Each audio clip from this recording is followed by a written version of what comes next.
Hello, everybody. Happy Monday. I will be back with you before this week is over. I got a COVID test this weekend, or actually, I guess that would have been on Friday. Results came back on Sunday that I tested negative. But for safety precautions, I'm still going to be out um, Monday and Tuesday. I'll be back Wednesday, so I will see you guys on Thursday and Friday. I'll try to make sure that we're doing something fun and hands-on when we're in class because I feel like I'm just suffocating you with videos and notes right now, and that is not what science is, and I'm sorry. That is the case. Now, I'm going to be starting in our Unit 2 packet on page 19, I believe. Yes, it's where you took your notes after the activity from last week. So we're just going to double check some things. It should look like this with the elements, compounds, and mixtures. Now, if your work is in a different order, that's okay. Just make sure it's in the correct column. I don't care what order you have it in, but you need to have it in the correct column. Before we get into it, though, I want to take a look at this diagram here. This is a perfect example of how we can categorize all matter, right? All matter in our universe can be either categorized as a pure substance, which would be our elements or compounds, or a mixture. And then later on in the video today, we're going to be talking about the different types of mixtures, right? We'll have homogeneous and heterogeneous, and those terms should not be new for you. But then three new terms: solution, colloids, and suspensions, different types of mixtures that we will go into in more detail. Alrighty, so without further ado, let's check some of our notes on page 19. If you need to, you can pause the video at any time in order to make sure you have everything written down. So our examples will be silver, oxygen, and carbon. Elements are homogeneous. They are pure substances composed of only one type of atom, and they cannot be broken down. Right? Our definition for an element is the simplest form of matter. And a visual, which I'm not sure if you had there, but if you do have room, this would be something good to put in there, would be just a little box with some dots in there. Now, all of these dots need to be the same size and same color, or else you would have a mixture because there'd be more than one different type of element in there. You could even have a bunch of diatomic particles in here, which would be two dots connected to each other, the same size and same color. An example of that would be oxygen gas. Oxygen is diatomic in nature, so when we find it, it's actually two oxygen atoms bonded together, and they travel around as a pair.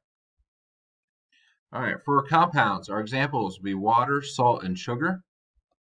Compounds are also homogeneous, right? They look uniform throughout, and compounds are also pure substances. Compounds are chemically bonded together, right? Two or more different types of atoms chemically bonded together, and that's the difference between a diatomic element and a compound. Is a diatomic element has two atoms, but they are the same type of atom, so it's still categorized as an element, while a compound has two or more different types of atoms or two or more different elements chemically bonded together. Compounds are composed or made up of one type of molecule. So if we're looking at water up top here, water has two or more different types of atoms. It has a hydrogen atom and an oxygen atom. But water, right, think of a glass of liquid water, is composed only of H2O molecules or water molecules. Okay, so the furthest we can break down a compound would be a molecule. Right? Salt would be NaCl, and sugar would be C12H22O11. We can separate compounds, but it's not that easy, and we need to do it chemically, not physically. Right? And when we make a compound, right, our new substance has a new identity. So a really good example would be table salt, NaCl, something that you commonly eat on your food. You wouldn't know that sodium is a very, very reactive metal that when it comes in contact with water, it explodes rapidly. So if you were to eat some sodium, your jaw would literally explode, fall off your face because it would come in contact with the water in your mouth. Chlorine by itself is a poisonous gas, been used for war crimes since the 1940s, 1950s. Um, we put these two things together, and it's something that's not so dangerous. It just makes your food taste a little bit better. Now, if you eat lots of salt over a long period of time, that might not be healthy, but that is not a chemical reaction, um, a very quick chemical reaction taking place, right? It might be a very long chemical reaction.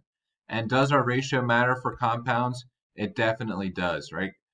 Compounds have a definite ratio. So for water, we will always have 2 hydrogens for every 1 oxygen. That's what we mean by a ratio. There's always 2 for every 1. Or for salt, there's always 1 sodium for every 1 chlorine.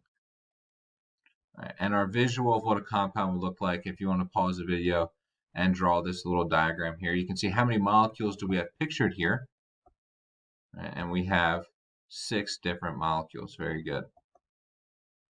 Alrighty.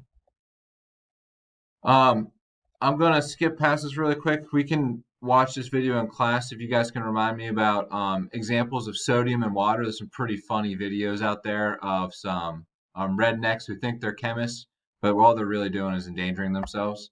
All right, now last one, the furthest right column is mixtures. Our examples would be Chex Mix, chili, and Kool-Aid. All right, mixtures are heterogeneous, or they can appear heterogeneous or homogeneous. If we have a homogeneous mixture, we call that a solution, and we'll get to that later. So if you don't have a spot for that, that's okay. We'll get to that. But mixtures can look homogeneous, or they can look heterogeneous. And just the way they look doesn't always tell us what it is. Mixtures are impure substances, right? There's a whole bunch of different things mixed together. And there are 2 or more types of atoms or molecules physically blended together. So they're not chemically bonded together. There's no chemical reaction taking place. It's everything still is itself, right? They're just physically mixing together. We can separate it physically, so we can use something like filtration or distillation, or even just use our hands to pick something out pretty easily sometimes. New properties of our substances do not form. So I think the perfect example is a bowl of Chex Mix. If we have a bowl of Chex Mix, the pretzel is still a pretzel before and after you put it into the Chex Mix. Its properties stay the same, right? Each substance, the pretzel, is still itself. Alrighty. And our ratio does not matter. It does not have to be exact for mixtures.